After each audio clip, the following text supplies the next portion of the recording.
Hello everyone, a very good evening to you all. To all my viewers, to all my dear students and to all my dear friends. I am Avinash, an advocate at Supreme Court of India and founder of Chanakya CLAT classes, Chanakya Judicial Academy and Chanakya Law Associates. Today, as requested by several of our viewers, that I should explain you all the concept of public nuisance, that what is public nuisance and what do we actually mean by public nuisance, right? बहुत सारे लोगों ने ये message किया कि public nuisance के concept को clear करिए। पब्लिक न्यूसेंस की जब हम बात करते हैं तो पब्लिक न्यूसेंस का दो पार्ट होता है, एक पब्लिक न्यूसेंस होता है और एक प्राइवेट न्यूसेंस होता है। लॉ ऑफ टॉर्ट्स में भी न्यूसेंस एक चैप्टर है जिसमें कि पब्लिक न्यूसेंस और प्राइवेट न्यूसेंस दो पार्ट है न्यूसेंस का, जिसको कि डिस्कस किया गया है। तो जब आप पब्लिक न्यूसेंस की बात करते हैं तो पब्लिक न्यूसेंस क्रिमिनल लॉ के अंडर में आ जाता है, आईपीसी के अंडर में आ जाता है, क्योंकि वो public that affects the entire society, entire public at large.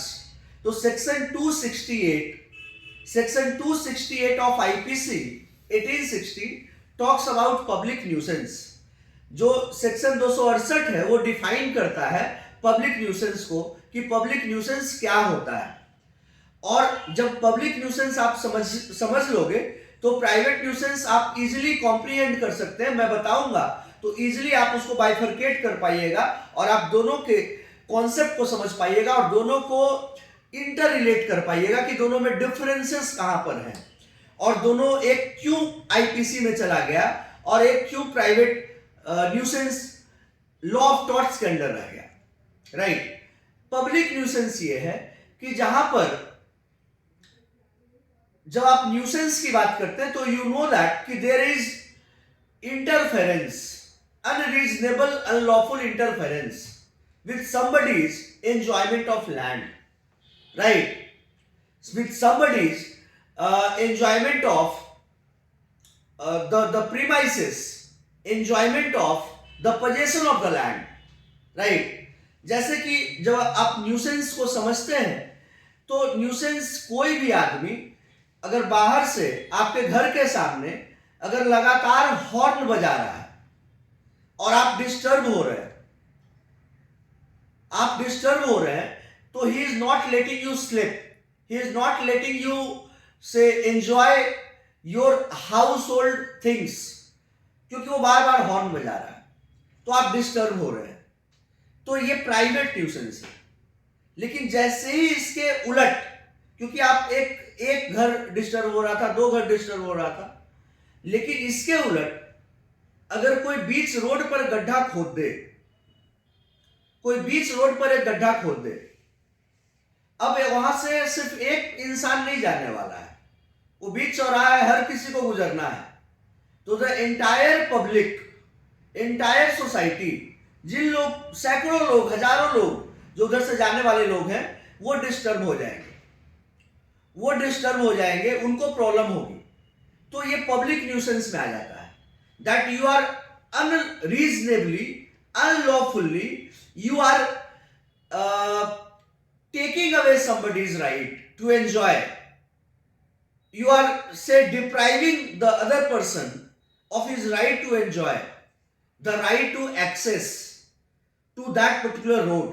आप उसको, क्योंकि गड्ढा खोद दिया आपने, वो उधर से जा नहीं सकता, प्रॉब्लम आ रही है, तो ये पब्लिक न्यूसेंस है। लेकिन यही गड्ढा अगर आप किसी पर्टिकुलर आदमी के घर के सामने खोद दीजिए तो ये प्राइवेट न्यूसेंस है। प्राइवेट न्यूसेंस और पब्लिक न्यूसेंस में बेसिक डिफरेंस यही है, न्यूसेंस तो दोनों में है, बेसिक डिफरेंस यही है कि प्राइवेट न्यूसेंस में आप एक इंडिविजुअल या फिर कुछ, मतलब बहुत गिने चुने 2-4-10 लोगों को आपसे प्रॉब्लम हो रही है, प्राइवेट न्यूसेंस है। एक घर को प्रॉब्लम हो रहा है, 2 घर को प्रॉब्लम हो रहा है। लेकिन पब्लिक न्यूसेंस जैसे ही पूरे सोसाइटी को अफेक्ट करने लगता है, अगल बगल के सारे लोगों को अफेक्ट करने लगता है, तो प्राइवेट न्यूसेंस फिर वो नहीं है, वो पब्लिक न्यूसेंस का फॉर्म ले लेता है, वो पब्लिक न्यूसेंस का रूप ले लेता है, राइट? और इसी के कारण से पब्लिक न्यूसेंस को सेक्शन 268 आईपीसी के तहत डिफाइन किया गया है और उसको माना गया है कि that's a criminal wrong, that's no more a private wrong से which is dealt under law of torts. That is a criminal wrong because you are affecting the entire society at large through your action, right? You are not letting the public enjoy their right. Public nuisance और private nuisance में basically यही है, यही difference है, right?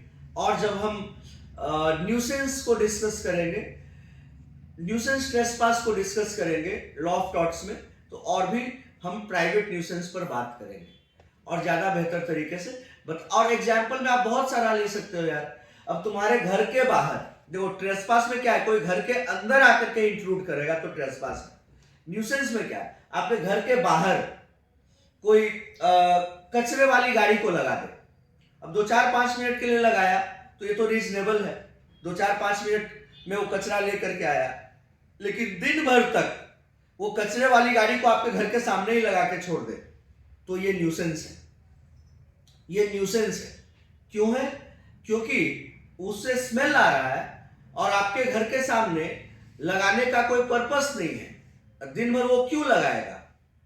वो मतलब जब कचरा लेने के लिए आया तो 2-4-5 मिनट के लिए वहां पे लगा सकता है जब तक कचरा लेना है, लेकिन अगर दिन भर तक लगा करके रखा है तो he is affecting your wellbeing. Smell आ रहा है, आप घर में सही से सो नहीं सकते हैं, सही से रह नहीं सकते हैं, सही से काम नहीं कर सकते हैं, तो यहां पर ये न्यूसेंस है, ये न्यूसेंस है। आप बालकनी में चाय पी रहे हैं, कॉफी पी रहे हैं शाम में, और कोई गाड़ी लेकर के आता है और वो गाड़ी से डिपर मारने लगता है, वो गाड़ी से डिपर मारने लगता है और आप उस डिपर के कारण डिस्कंफर्ट में चले जाते हैं, क्योंकि लगातार आपके आंखों पर डिपर गाड़ी का पड़ेगा तो आप नॉर्मल नहीं रह पाइएगा, आप रिलैक्स नहीं हो पाइएगा, डिस्कंफर्ट में जाइएगा। तो ये भी प्राइवेट न्यूसेंस है। ही is not letting you enjoy your right to property in the balcony, right? I hope that I have made the points very clear as crystal, and I have bifurcated the topics, right? So और इसके अलावा आपको और भी कोई भी law topic पर दिक्कत हो, you can message us, and very soon we shall be preparing the video and uploading it on our YouTube channel. So stay tuned for all the legal content coming your way. Thank you everyone for watching me. Jai Hind.